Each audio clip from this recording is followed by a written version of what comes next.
الواجب عليكم في هذه المناسبة أن تشكروا لله عز وجل حيث هيأكم هذا الجو العلمي والبيئة الأدبية في رحاب هذه الجامعة الأثرية العريقة، لأن كثيرا من المدارس الإسلامية التي توجد في شبه القارة الهندية لا نرى فيها مثل هذه النوادي العلمية والأدبية.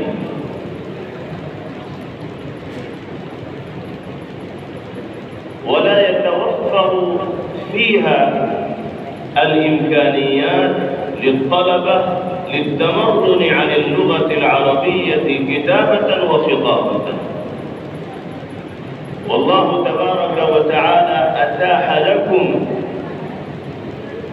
أن يلتحقوا بالنادي العربي ويقدروا على التكلم باللغة العربية ويقدروا على الكتابة باللغة العربية. الله سبحانه وتبارك وتعالى أتاح لكم هذه الفرصة السعيدة، فاغتنموها واجتهدوا في هذا المجال جهدا بليغا تكونوا من الفائزين إن شاء الله. أيها الطلبة، كثير منا يود، بل نود جميعا، أن نقدر على اللغة العربية كتابة وخطابة، فكيف يمكن لنا أن نتكلم بها؟ فكيف يمكن لنا أن نتمكن بهذا المرام؟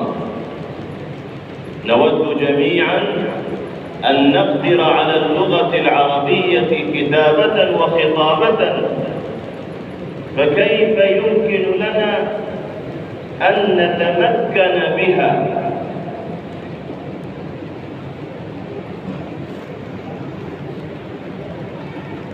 فللحصول على